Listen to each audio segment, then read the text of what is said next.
अपने ग्राम पंचायत राज जुआफर से कर्मठ सुयोग शिक्षित ईमानदार मुखिया पद की भावी उम्मीदवार झूना भैया, जिनको अपना बहुमूल्य वोट देकर भारी से भारी मतों से विजयी बनावे।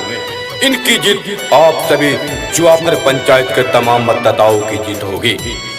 मदद किया है, साथ दिया है, मदद किया है, साथ दिया है, बिना किसी पद पर रहते हुए सबका काम किया है, सबका काम किया है। झूना भैया जिंदाबाद जिंदाबाद जिंदाबाद, झूना भैया जिंदाबाद जिंदाबाद जिंदाबाद। आपका मुखिया कैसा हो, झूना भैया जैसा हो, क्यों पड़े हो चक्कर में, कोई नहीं है टक्कर में।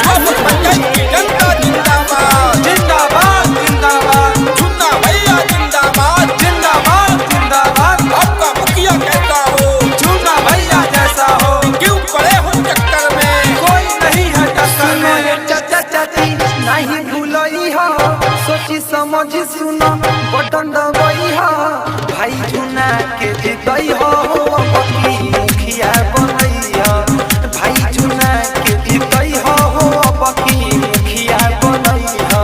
सुनो ये चाचा चाची नहीं भूलई हो, सोची समझी सुनो बटन दबई हो, भाई झूना के जीतई हो, पक्की मुखिया बनई हो, भाई झूना के जीतई हो, पक्की मुखिया बनई हो। तो जी हाँ मतदाता साथियों, अब की बार ना भूलना है, झूना भैया को ही चुनना है।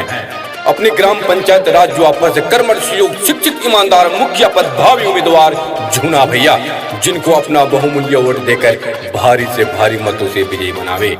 न वादे से कभी हटे हैं न कभी हटेंगे, न वादे से कभी हटे हैं न कभी हटेंगे, सिर्फ विकास विकास विकास विकास ही करेंगे, विकास ही करेंगे। झूना भैया जिंदाबाद जिंदाबाद जिंदाबाद, झूना भैया जिंदाबाद जिंदाबाद जिंदाबाद। आपका मुखिया कैसा हो, झूना भैया जैसा हो, क्यों पड़े हो चक्कर में, कोई नहीं है टक्कर में।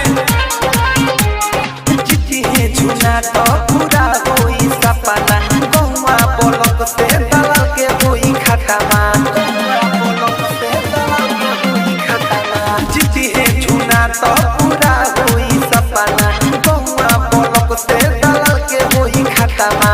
सुनो ये भैया भाभी जनी भूलई हो, चाचा या चाची के जाके बतई हो, भाई झूना के जीतई हो, पक्की मुखिया बनई हो, भाई झूना के जीतई हो, पक्की मुखिया बनई हो।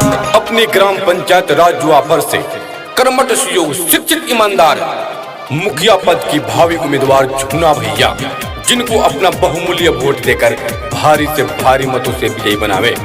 इनकी जीत आप सभी जुआफर पंचायत के तमाम मतदाताओं की जीत होगी।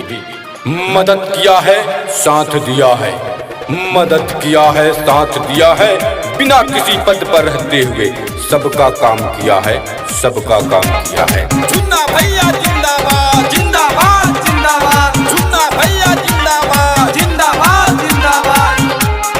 राजा सलाम जी के बतना भूलई हो, दादा दादी चाचा चाची सबके समझई हो, दादा दादी चाचा चाची सबके समझई हो। नाला नाली रोड अउरी पानी हो घरवा, केहू ना होई कबो बेघरवा।